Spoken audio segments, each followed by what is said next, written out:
This is my city, a city like others, full of people, full of work, opening its streets and its shops to the bright, clean air and the morning sun. A city like others. Only this is my city, Jerusalem.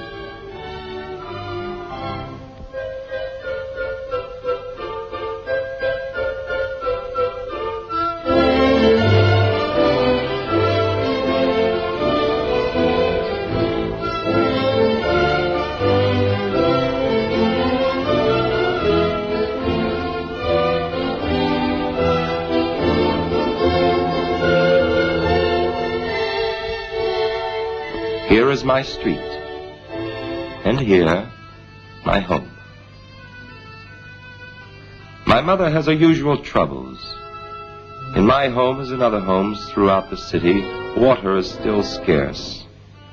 But it'll flow again. The state is finishing a new pipeline into Jerusalem.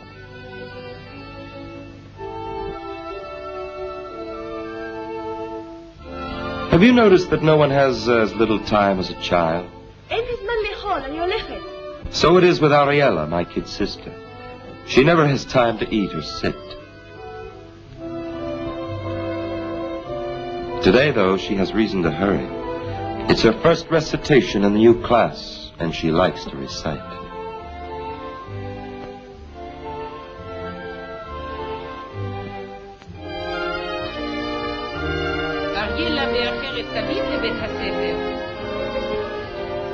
My mother worries about Ariella, not because it's necessary, but aren't mothers always worried about their children?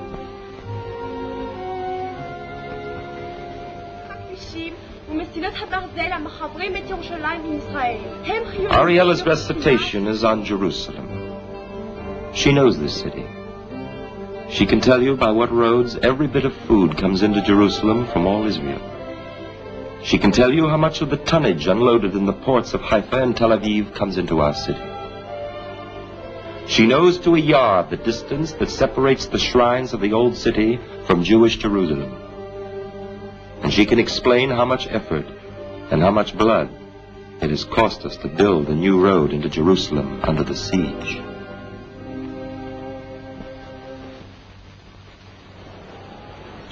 As every morning, Barak and I say hello to the kids and start off to the university. I love this city. Every corner, every tree, and every street. What I cannot see, I can remember.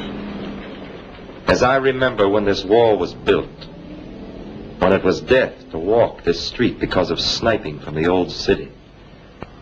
And so all of us built this wall in a single night. Together.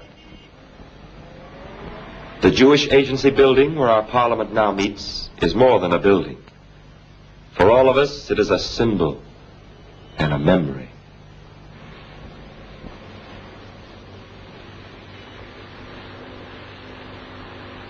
My classes don't begin for an hour yet, but I always come at this time to study.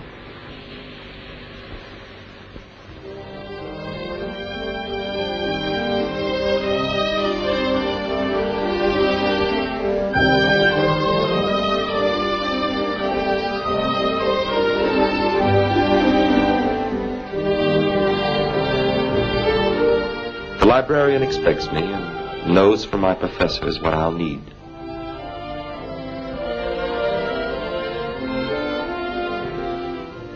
These temporary quarters are a far cry from our university on Mount Scopus beyond the old city. The Arab Legion holds the road to Scopus, so the 500,000 books and the equipment just stand there unused and waiting. We cannot wait, so we do what we can and use what we've got.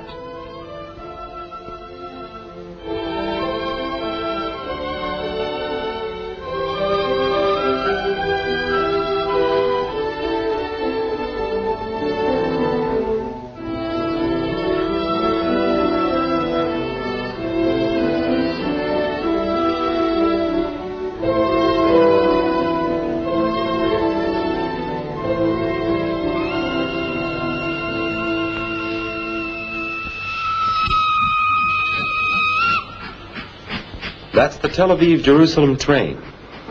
This train doesn't use much space for passengers. It carries food and equipment from all Israel and from the world for the people of my city, to help feed them and clothe them and keep them working.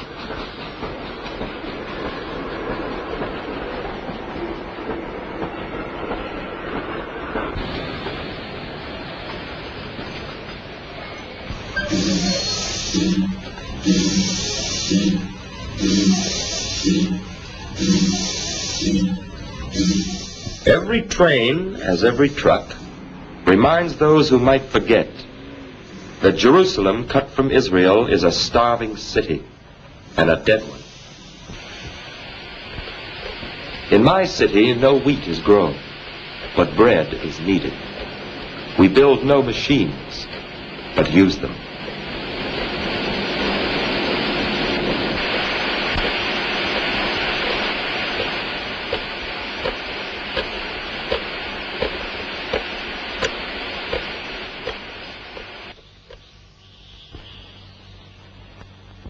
Pharmaceutical products are manufactured in our factories from the chemicals and materials sent from Tel Aviv.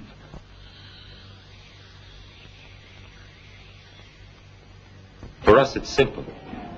When we had been cut off from the rest of Israel, we starved. Now we are together again. We eat.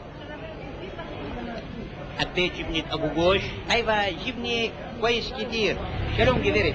בסדר, תן לי. זה גבינה גדית. תן לי נתח.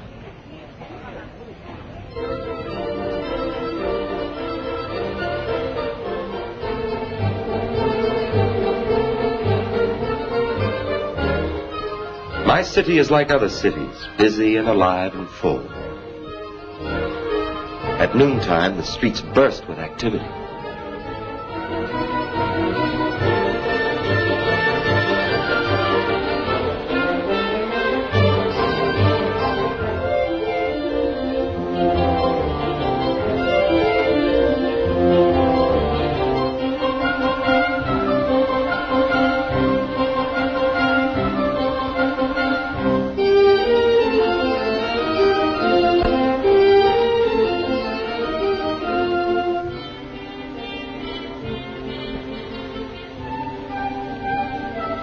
Our Conservatory of Music is right around the corner from Zion Square, the hub of Jerusalem. Here, the city's dance groups come for rehearsal. And my mother, when she has time, comes often to watch.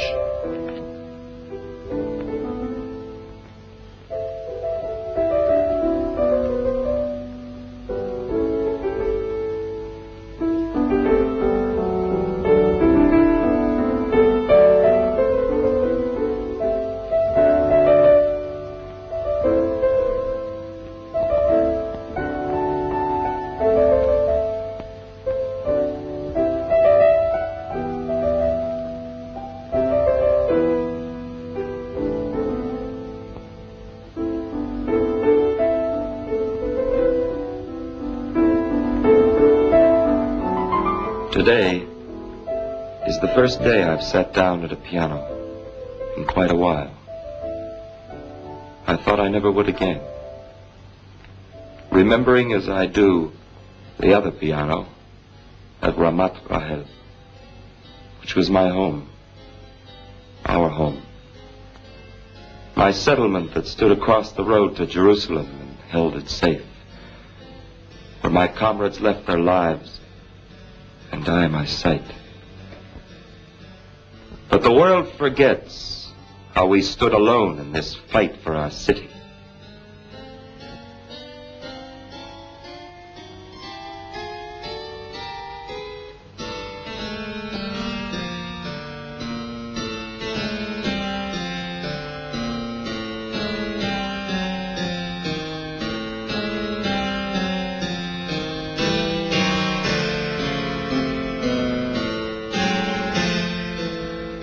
We in Jerusalem have learned to begin everything again, as before and better than before.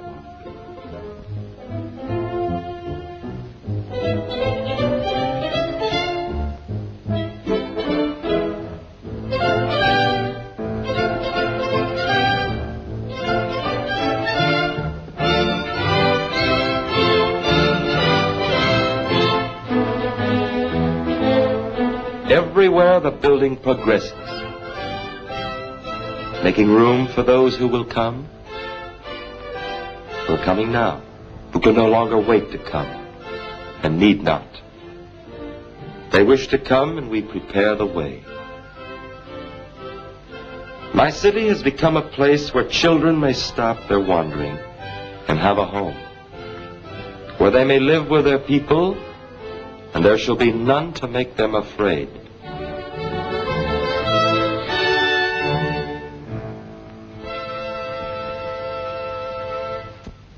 Tonight there is a big celebration, the Feast of Hanukkah, and children from all over Israel have come to Jerusalem, bringing their flaming torches from the farthest corners of our country.